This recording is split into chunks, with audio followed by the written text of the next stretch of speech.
At 5:17 in the morning, a man backs his pickup truck up his own driveway and into his garage. He has never parked there before. His neighbors will all tell police the same thing. He always parked on the street. Over the next few minutes, he walks out of the house and back again, out and back.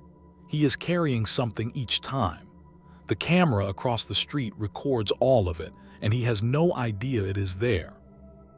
By lunchtime, he will be standing on that same driveway, talking to a television reporter, asking his wife and daughters to please come home. 5 cases, 5 people who told the world a story, and 5 small details that did not fit. This is Midnight Faceless Crimes. If you find this kind of thing as unsettling as I do, I would appreciate it if you took a second to like the video and follow the channel. Every case here ended in a conviction or a guilty plea.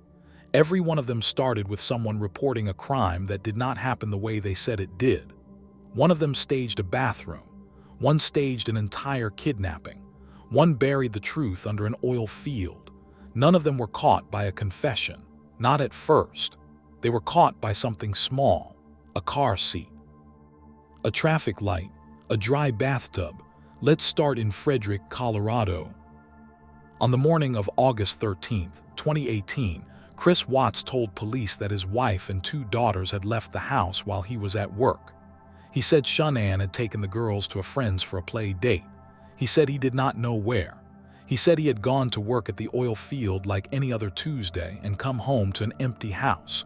It was a simple story. It required nothing complicated. A wife takes her kids out for the day.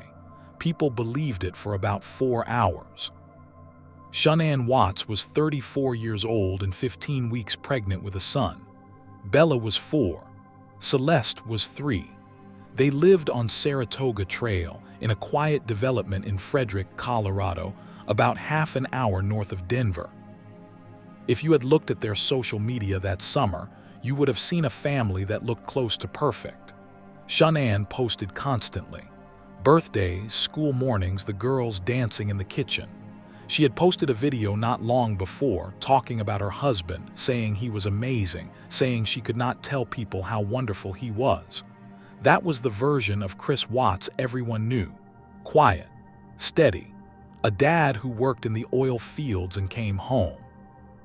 What nobody in that neighborhood knew was that he had been seeing a coworker named Nicole Kessinger for weeks, or that he had told her he was already separating, or that in the early hours of that Monday morning, Shanann had come home from a business trip in Arizona at 1:48 in the morning and never left the house again. The first person who did not believe him was not a detective, it was her friend. Nicole Atkinson had driven Shanann home from the airport that night. When Shanann missed a doctor's appointment the next day and stopped answering messages, Atkinson drove to the house. She called Chris. He told her the family was out on a playdate, but Atkinson was standing in the driveway, and the family car was still there. And so were the girls' car seats. That is the detail. That is the whole thing. A mother does not take a 4-year-old and a 3-year-old on a play date and leave both car seats behind. There is no version of that story that works. Not in Colorado. Not anywhere. The moment Atkinson saw those car seats, the story he had told collapsed, and it collapsed in about 2 seconds in a driveway in front of a woman who was not a police officer at all. She called the police at roughly 1:40 in the afternoon. When officers went through the house with her, more of it came apart. The girls' beds were unmade. The master bed had been stripped down. Shanann's phone was in the house. Her purse was in the house. Her medication was in the house. And then a neighbor named Nathaniel Trinistich offered police his security camera footage. They watched it in his living room. Chris Watts stood there and watched it with them. The footage showed one person leaving that house that morning. Him. It showed him walking down the driveway. It showed him backing his truck up to the garage at around 5:17, which every neighbor on that street found strange because he always parked out front. It showed him going back and forth to the truck, carrying things, loading them into the bed. It did not show a woman and 2 little girls walking out to a playdate, because that had never happened. 2 days after that, Chris Watts failed a polygraph. Faced with the phone records, the affair, and the footage, he confessed to his father that he had strangled Shunan and buried her in a shallow grave at an oil site owned by the company he worked for. But he added something to it. He claimed Shunan had killed the girls first and that he had reacted in a rage. That was his second story. It lasted a few months. In November of 2018, he pleaded guilty in exchange for the death penalty being taken off the table. The judge called it one of the most inhumane crimes he had handled in thousands of cases and sentenced him to 5 life sentences without the possibility of parole. In February of 2019, in a 5-hour interview at a prison in Wisconsin, he finally told investigators the truth. He had killed his daughters himself. He had driven them out to that oil field alive, with their mother's body on the floor of the truck. He is still there. He will die there. And all of it started to unravel because a woman standing in a driveway looked into the back of a car and counted 2 empty seats. On Thanksgiving morning, 2016, drivers on Interstate 5 near Woodland, California called 911 about a woman running along the side of the road. She was bound. Her hair had been cut off. She was covered in bruises and burns, and she weighed less than she had 3 weeks earlier. She told the first officers who reached her that 2 women had taken her at gunpoint, held her in a room, chained her, and branded her. Her name was Sherri Papini. She had been missing for 22 days. She had disappeared on November 2nd out for a run near her home in Redding, California. Her husband found her phone and a clump of her hair by the road. Within days, it was a national story. There were billboards. There was a reward. Volunteers walked the fields around the town in lines. And the story she came back with had a specific shape to it. She described 2 Hispanic women. She said they spoke Spanish. She gave details. That description sent police looking for 2 women who did not exist in a community where a lot of people looked like the description she had given. The investigation ran for 4 years. It went cold, and then it went somewhere nobody expected. Investigators had swabbed the clothing she was wearing when she reappeared. It carried DNA that was not hers and not her husband's, male DNA. For 4 years, there was no match for it in any database. Then, in 2020, investigators used genetic genealogy on that sample. It came back to a man named James Reyes, an ex-boyfriend. He lived in Costa Mesa in Southern California, about a 9-hour drive away. When they first questioned him, Reyes said he had not spoken to her in years. Then he told them the rest. He said she had contacted him on prepaid phones. He said he had picked her up on November 2nd in a rental car. He said she had stayed at his apartment for 3 weeks. He said she wanted to get away from her husband. And he said the injuries were mostly self-inflicted. He described being asked to help, holding a hockey stick still while she ran into it, throwing pucks at her. When police told her Reyes had talked and told her the things he knew, things nobody else could have known, she was recorded reacting with disbelief. The detail that did it was not the story. The story was actually well constructed. She had an answer for most things. The detail was that she got dressed. Whatever she wore during those 3 weeks carried the DNA of the person she was actually with, and she wore it back onto the side of the highway and handed it to the FBI. In March of 2022, she was arrested on a 35-count federal indictment. In April, she pleaded guilty to 2 counts, mail fraud and making false statements to a federal officer.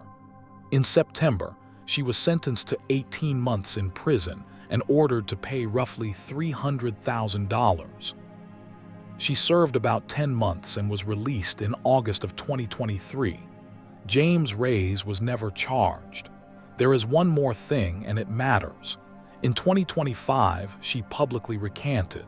She now says she was in fact abducted, and she names Reyes as the person who did it. He has denied it and has never been charged. The Shasta County Sheriff's Office has said Reyes cooperated fully and passed a polygraph. What is on the record is this: she pleaded guilty. She said in open court that she was guilty of lying, and a search for two women who never existed consumed 22 days of a county's time and a great deal of its money. On the night of May 19, 1983, a car pulled up outside a hospital in Springfield, Oregon, with 3 children inside it. The woman driving had a gunshot wound to her left forearm. She was calm. Staff who were there that night would describe how calm she was as the single strangest thing about it. She told them a stranger had flagged her down on a dark rural road called Old Mohawk Road. She said he had waved her over like he needed help, and then he had leaned in and started shooting. Her name was Diane Downs. She was a mail carrier. Her children were Christy, 8, Cheryl, 7, and Danny, 3. Cheryl was already dead. Christy had been shot in the chest and would suffer a stroke. Danny had been shot through the back and would never walk again. The story she told was about a shaggy-haired stranger, and in the first hours, there was no obvious reason to doubt it. The problem started with the drive. Old Mohawk Road was a few minutes from that hospital, but the timeline did not work. What investigators pieced together was a car that had traveled that distance far too slowly, in no apparent hurry at all, with 3 shot children inside it. One witness who had been passed on that road described a vehicle moving at a crawl. Then there was her arm. The wound was there, but it was a clean, shallow, through-and-through injury of a kind that did not sit easily with someone fighting off an armed attacker at close range. And then there was what she said and how she said it. She talked to reporters. She was composed. She was, at times, cheerful. Investigators noticed she referred to her children in ways that did not sound like a mother waiting to find out if they would live. The physical evidence closed it. Shell casings recovered at the scene shared distinctive markings with casings that had been fired from a .22 caliber pistol that Diane Downs was known to own. That pistol was never recovered. It had gone missing. And then there was the reason. Downs had been involved with a married man in Arizona named Lou Lewiston. He had ended the relationship and gone back to his wife. He had been clear with her about one thing in particular. He did not want children. Prosecutors argued at trial that the shootings were an attempt to remove the obstacle. The case was closed by a witness the defense could not attack. Christy Downs survived. She had suffered a stroke and had to relearn how to speak. And 9 months after the shooting in a courtroom at 9 years old, she testified against her mother and said that it was her mother who had shot them. Diane Downs was convicted in June of 1984 of murder, attempted murder, and criminal assault. She was sentenced to life plus 50 years. She escaped from prison in 1987 and was recaptured after 10 days. She has been denied parole repeatedly. She remains in custody. The stranger on Old Mohawk Road was never found because there was never anyone to find. On the night of October 25, 1994, a woman ran up to a house outside Union, South Carolina, and pounded on the door, screaming that a man had taken her children. She told police she had been stopped at a red light at an intersection called Monarch Mills. She said a black man had opened the passenger door, pointed a gun at her, and told her to drive. She said he had pushed her out of the car a few miles down the road and driven away with her 2 sons still strapped in the back seat. Michael was 3 years old. Alex was 14 months. Her name was Susan Smith. For 9 days, she was the most sympathetic figure in America. She appeared on national television. She sat beside her husband and begged whoever had her boys to bring them home. Union is a small town, and the entire town looked. Divers went into ponds. Volunteers walked the woods. The description she had given was broadcast everywhere, and men in that community who fit it were stopped, questioned, and looked at differently by their neighbors for years afterward. The sheriff was a man named Howard Wells. He had grown up there. He knew the roads, and he knew that intersection. The traffic light at Monarch Mills was not on a timer. It only turned red when a vehicle was waiting on the cross street. Susan Smith had said she was stopped at that red light, alone, late at night, with no other cars anywhere around her. If she was alone, the light was green. If the light was red, there was another car sitting right there, in plain view, with a driver in it. Either way, some part of what she had described could not have happened. That was it. That was the whole thing. A traffic light in a town of 10,000 people. Wells did not confront her with it immediately. He kept talking to her. For 9 days he sat with her, and he kept coming back to the details, and the details kept moving. On November 3, 1994, she wrote out a confession. She had driven to a boat ramp at John D. Long Lake. She had let the car roll down it with both children fastened in their seats in the back. It had taken several minutes to sink. She had stood there and watched it go. The reason had a piece of paper attached to it. She had been seeing a man named Tom Findlay, whose family owned the largest employer in the county. A week earlier, he had written her a letter ending things. In it, he had been direct about one point. He was not ready to be a father to someone else's children. The car was pulled out of the lake, upside down, with the boys still inside. Susan Smith was convicted of 2 counts of murder in July of 1995. The jury declined to impose the death penalty. She was sentenced to life, with eligibility for parole after 30 years. She was denied parole in 2024. And a whole town spent 9 days searching for a man who had never existed, because of a description that sent them looking at their own neighbors. On March 1, 2004, a woman was found dead in her bathtub in Bolingbrook, Illinois. The tub was empty. There was no water in it. Her hair was wet. She had a deep gash on the back of her head, about an inch long. She had bruises and scrapes in places that did not obviously belong on someone who had slipped. Her name was Kathleen Savio. She was 40, and she was 2 weeks away from finalizing the division of assets in her divorce. A coroner's jury ruled it an accidental drowning. She had fallen, struck her head, and drowned. Case closed. Her ex-husband was a sergeant with the Bolingbrook Police Department named Drew Peterson. He had been on that force for decades. The coroner's jury that ruled her death accidental included a colleague of his who described him as a good husband who would never have hurt her. His 4th wife, Stacy, told investigators he had been with her that night, and that was where it sat. For 3.5 years, Kathleen Savio's death was an accident in a bathroom. Before she died, Savio had told people what she thought was going to happen to her. She told friends.